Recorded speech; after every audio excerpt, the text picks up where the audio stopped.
Unit 247 was open. I stopped cold in the middle of Corridor F, my flashlight beam cutting through the darkness. I'd checked that door 2 hours ago, locked tight, heavy padlock secure, but now it stood wide open, fluorescent lights spilling out onto the concrete floor. That wasn't the worst part. On the shelf inside, clearly visible from where I stood, was my high school yearbook. The red leather one with Roosevelt High 2013 embossed in gold. The one I'd lost 3 years ago when I moved to Portland. The one that should not exist in a storage unit I'd never rented. I'm Emma Walsh, and I've been working night security at Secure Store Self-Storage for 6 months. It's just me, 300 units, and the kind of silence most people find unsettling. I prefer it that way. Or at least I did until tonight. People are unpredictable. They lie, they leave, they break promises.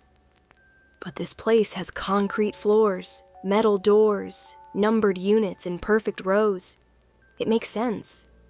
Everything has its place, its purpose, its lock and key. I'd taken this job after losing my position at the newspaper. The previous guard quit suddenly, left his uniform on the desk with a note saying he couldn't do it anymore. Should have been a red flag. The metal door had a cold, oily smell that hadn't been there before. I could hear something. Not quite a sound, more like the absence of sound. A dead zone where even the building's ambient hum seemed to stop. I stepped closer to Unit 247, my hand instinctively moving to the radio on my belt. Through the open doorway, I could see shelves arranged like a museum display. Each item carefully positioned with a small white placard in front of it. My yearbook sat on the middle shelf, exactly as I remembered it. Faded red leather, gold lettering. I'd searched everywhere for it when I moved, torn apart boxes, and called my old landlord twice. It had simply vanished. But there it was. I entered the unit, protocol forgotten. My hands were shaking as I picked up the yearbook and opened it to the inscription page. There, in purple ink, was Jenny Morrison's message. "Stay awesome, Emma. Don't forget us, little people, when you're famous." XOXO. The placard in front of it read, Roosevelt High School Yearbook, lost March 15th, 2021. Subject experienced significant distress, searched for item repeatedly over 6-day period. Emotional attachment level, high. Replacement attempted, but abandoned. My throat tightened. Someone had been watching me, documenting me. They knew exactly when I'd lost the yearbook, how I'd reacted, even that I'd tried to order a replacement copy online but never followed through.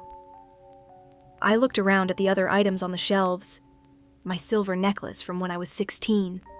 Its placard read, Heart Pendant Necklace, lost August 3rd, 2016. Subject cried for 47 minutes, searched foster home bedroom repeatedly. My old cell phone from college, Samsung Galaxy S7, lost December 12th, 2018. Emotional attachment level, moderate. Contained photos of deceased foster sister. Shelf after shelf of lost things. A bracelet, a book, a coffee mug, items I'd forgotten I'd even lost. Each one with its own detailed placard documenting exactly when I'd lost it and how I'd reacted. Someone had been watching me for years, studying me, recording my every moment of grief.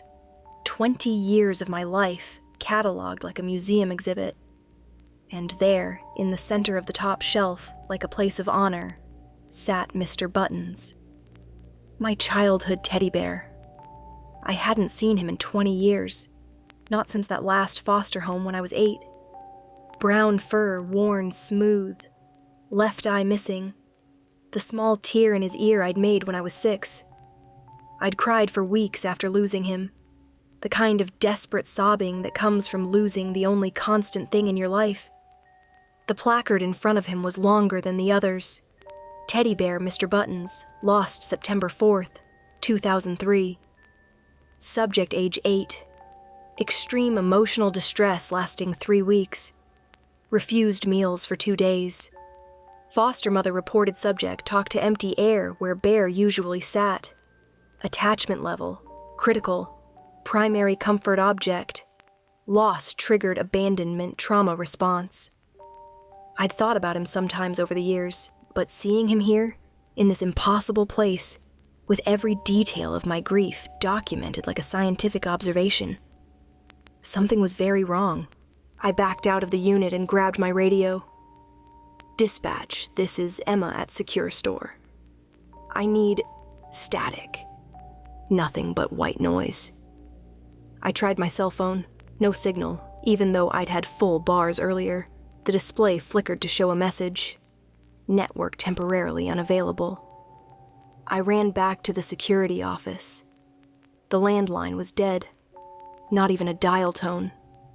The computer showed no internet connection. The security monitors had gone dark, displaying only blue screens with signal-lost messages. I was completely cut off. I grabbed my keys and headed for the main exit, but when I swiped my access card, nothing happened. The light stayed red.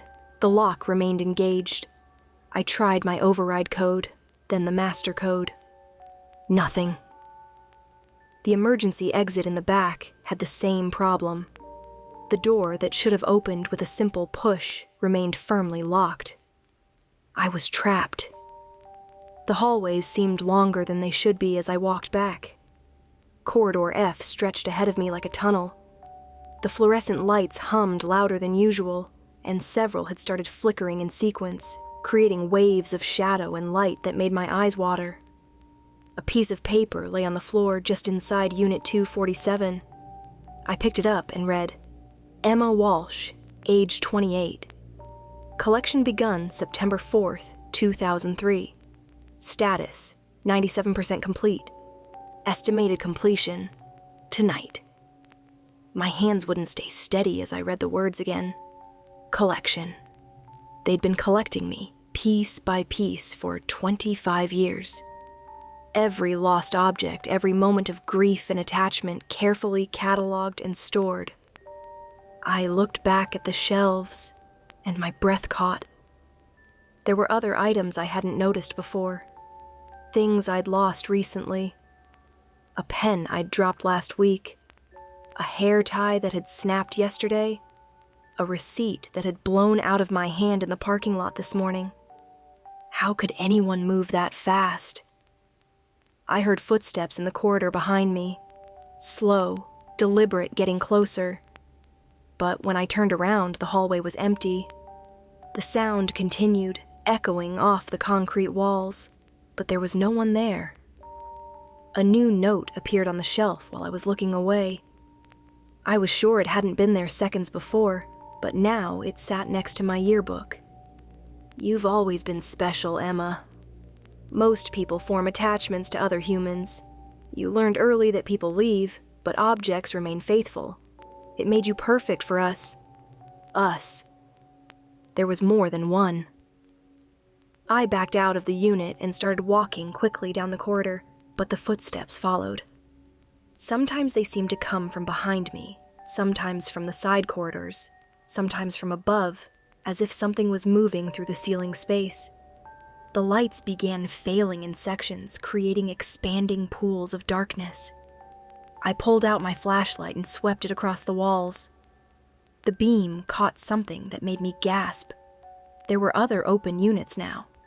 156, 089, 334. All with their doors standing wide, all with the same museum-like displays inside.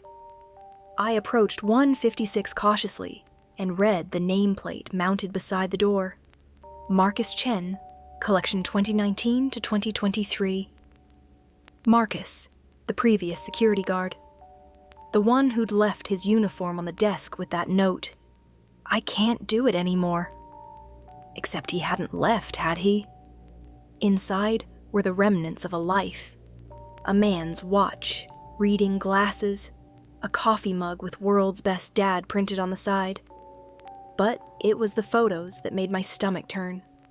A smiling man with his arm around a woman and 2 kids. Marcus, younger, happier, surrounded by people who loved him. The placard in front of the family photo read, "Wife and children lost to divorce, 2021. Subject experienced severe emotional distress, began forming attachments to objects as replacement for human connection. Ideal candidate." At the back of the unit, mounted on the wall like a trophy, was Marcus's security uniform, clean and pressed, as if waiting for him to return to work, as if he was still here, somewhere, wearing it. I backed away and looked at Unit 089. Sarah Hendricks, collection 2015 to 2019. Then 334. Robert Martinez, collection 2010 to 2015. They'd all been here, all working night security, all alone with their collected possessions. All of them had disappeared. And I was next. The temperature plummeted. My breath came out in white clouds, and I could feel the cold seeping through my uniform, settling into my bones. Frost crept across the metal doors like living things, making tiny crackling sounds as ice crystals formed and spread. I ran back toward Unit 247, but the corridors had changed. Hallways that should have led to the exit now curved back on themselves. Doors that had been locked were now open, revealing empty units that seemed to stretch back further than the building's dimensions should allow. I found myself back at Unit 247, as if the building itself was hurting me there. Inside, a new addition had appeared on the top shelf, my security uniform hanging neatly on a small hook. The nameplate beside the unit now read, Emma Walsh, collection 2003 to 2023. Status, complete. That's when I realized the truth. I was about to meet whatever had been collecting me all these years. A voice spoke from the darkness behind me, though I couldn't see anyone there. It sounded like multiple voices speaking in unison, some male, some female, all with the same hollow, hungry tone. 20 years we've been preparing for this night, Emma. Every loss carefully orchestrated. Every attachment deliberately cultivated. I spun around, my flashlight beam cutting through empty air. You were 8 years old when we first noticed you. Most children bond with people. But you loved objects. You made yourself perfect for us. The shadows around Unit 247 began to move and shift, coalescing into shapes that were almost human, but wrong in subtle ways. Too tall, too thin, with fingers that stretched too long, and eyes that reflected the fluorescent light like an animal's. We are collectors. We feed on attachment. And you, Emma, you're almost complete. What do you want from me? My voice came out as a whisper. Touch your belongings, Emma. Remember what it felt like to lose them. Remember the comfort they brought you. Let yourself feel that connection again. I looked at Mr. Buttons sitting in his place of honor. Even now, even knowing what this was, part of me wanted to pick him up. To hold him close and remember being 8 years old and believing that as long as I had him, everything would be okay.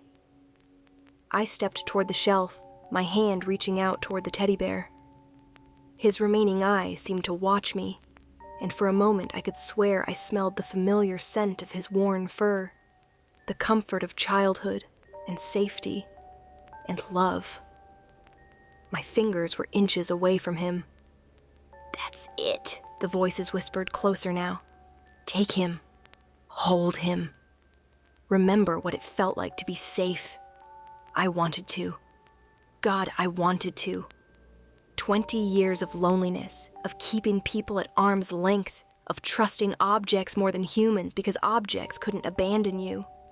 My hand touched the worn fur. The fur was exactly as I remembered. Soft in some places, matted in others. He still had that faint smell of the lavender detergent from my last foster home. For a moment, I was 8 years old again, clutching him in the dark, pretending he could keep the nightmares away. The voices sighed in satisfaction, and I felt something shift in the air around me. A weight settling over my shoulders, cold and heavy and permanent. But then I saw it. Just past Mr. Buttons on the shelf behind him. Other items that shouldn't be there. A drawing I'd made just last week and thrown in the trash. A tissue I'd used this morning. A strand of hair that must have fallen from my brush. They weren't just collecting my lost possessions.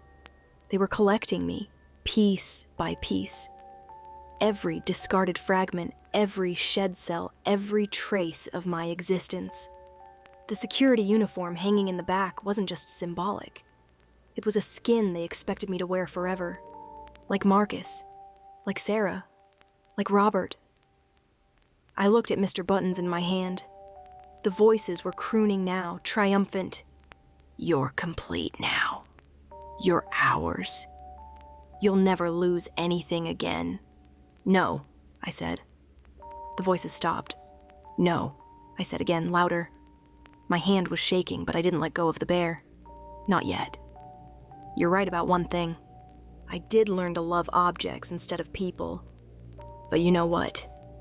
I pulled the emergency flare from my belt with my other hand. Things burn. I struck the flare against the igniter. The chemical fire blazed to life, casting harsh red light across the unit. The shadows shrieked and recoiled. "You're destroying yourself," they screamed. "Those memories, those connections, they're all you have." I looked at Mr. Buttons one last time, the bear that had been my only comfort through 4 foster homes, the symbol of every attachment I'd ever formed to objects instead of people, the anchor that had kept me isolated and alone for 20 years. "The memories aren't in the bear," I said. "They're in me." I touched the flare to his worn fur. He caught fire immediately, the old fabric burning fast and hot. I dropped him onto the shelf and watched as the flames spread. My yearbook curled and blackened. The photographs melted. My necklace tarnished and warped in the heat. The grief was overwhelming. I felt 8 years old again, watching my only source of comfort disappear. But underneath the grief was something else. Something that felt like freedom. The shadows writhed and screamed, their forms breaking apart like smoke in wind. The temperature dropped even further, and ice began forming on the walls, but the fire kept spreading, consuming 20 years of collected attachments. With each burning object, I felt lighter. The weight on my shoulders lifted. The voices grew fainter.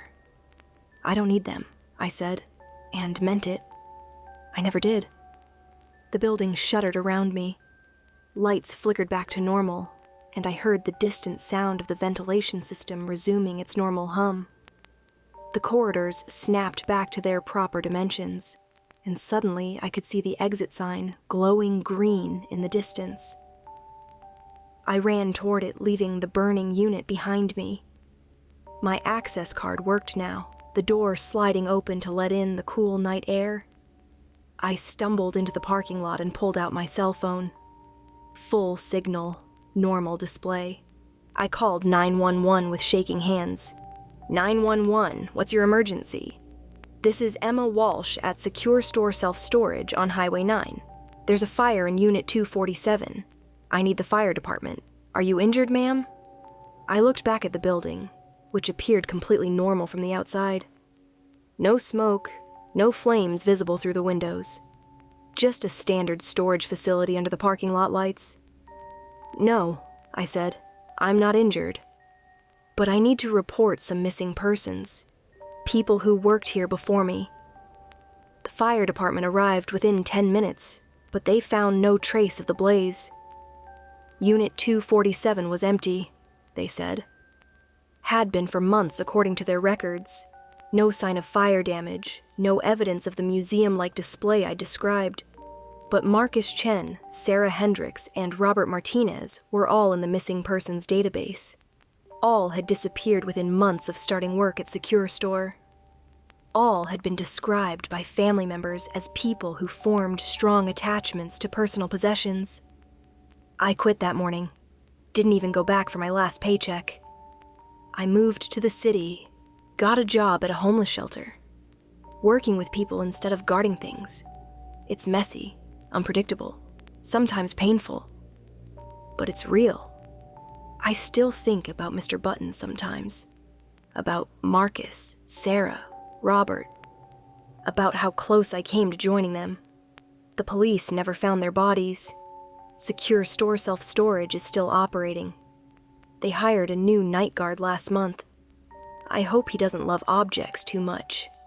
And sometimes, late at night, I get emails from addresses I don't recognize, photos of objects I've thrown away or lost, a coffee cup I left at a restaurant, a pen that rolled under my desk, a receipt that blew away in the wind. Each email has the same subject line: collection status, 97%. They're still collecting, still waiting. I delete the emails. I don't keep anything I don't need. I've learned to let go, but sometimes I wonder what happens when they reach 100%. I try not to think about it.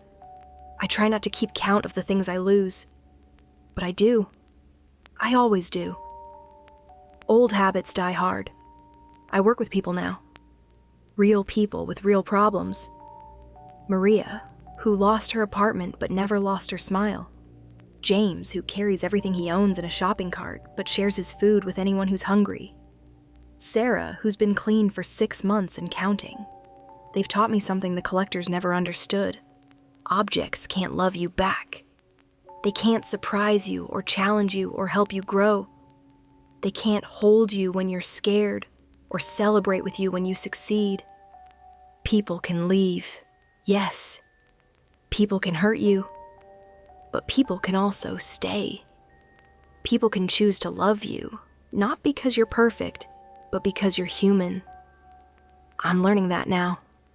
Slowly, carefully, but I'm learning. Last week, Maria gave me a friendship bracelet she'd made from old shoelaces, bright blue and yellow, tied with careful knots.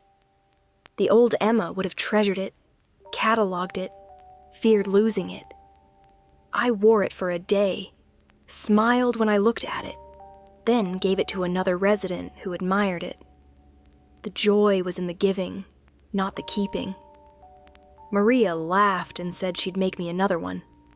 That's the difference. Objects are finite. Love isn't. I still get those emails, though less frequently now. The subject line has changed. Collection status, 95%. I'm getting better at letting go, and they're losing their hold on me. Each act of generosity, each moment of human connection, each time I choose people over things, I become a little less collectible. Sometimes I wonder about the new night guard at Secure Store. I hope he has friends. I hope he calls his family. I hope he doesn't work alone with only objects for company. I hope he's nothing like I used to be. But if he is, if he's someone who loves things more than people, who finds comfort in possessions because people have let him down too many times, then I hope he's stronger than I was. I hope he runs. And if he can't run, I hope he remembers that the most important things in life can't be collected, cataloged, or stored away.